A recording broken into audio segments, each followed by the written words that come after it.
Todo mundo está falando em língua na igreja. É língua dos anjos? Claro que não. Todo mundo que diz ser batizado com o Espírito Santo é batizado? Claro que não. A Bíblia revela no joio e o trigo. O joio, ele tanto vai estar trabalhando na área do pecado. Comete os pecados dentro da igreja e comete o pecado do fingimento em dizer e se fazer que é batizado com o Espírito Santo e falando em línguas estranhas. Nunca queira falar em línguas estranhas. Queira falar em língua dos anjos. Porque a língua de qualquer país é estranha. Não tem nada a ver com anjo. O diabo fala uma língua também, para enganar o povo. Estranha. Não fale em línguas estranhas. Fale em língua dos anjos. Certo? Quer aprender esse negócio? Estão falando em línguas estranhas. Estão falando em línguas estranhas. Ele está falando em línguas estranhas. Isso é um negócio assustador. Ele está falando na língua do Espírito Santo. Ele está falando na língua, né, dos anjos. Então, línguas estranhas. Que negócio de estranho é esse? Então tem pessoa falando línguas estranhas mesmo. Tem. E pode ter certeza. Tem pessoas profetizando pelo diabo. Inspiração maligna. Onde é que está escrito isso? O diabo se apanhará como um anjo de luz. Ficar rodando dentro da igreja. É isso que o Senhor disse. Pelas portas, profetizando. E falando em língua.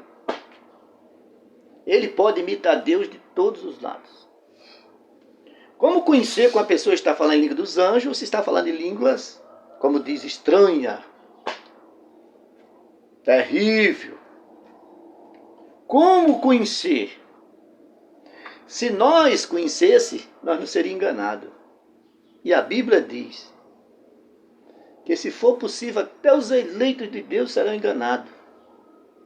Se os líderes soubessem do tanto de erro que tem dentro da igreja, e eles soubessem consertar, eles soubessem como reagir, não tinha pecado lá dentro, não tinha erro lá dentro, tinha resolvido tudo. Não. Esse pecado será descoberto naquele dia. A Bíblia diz que Deus colherá o joio do meio do trigo. Então quem ficar no arrebatamento é que vai saber quem eram os pecadores, que falavam em língua por falar, os profetizar. Imitar um pregador é fácil. O apóstolo Paulo diz, vocês sejam meus imitadores como eu fui de Cristo. Imitar Jesus não é muito difícil não, sabia? É nada. Jesus andava pregando, você anda pregando. Andava evangelizando, você anda evangelizando. Jesus orava, você ora.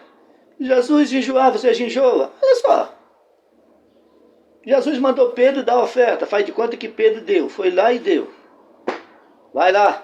Pega um peixe, vai lá e dá, porque é a lei.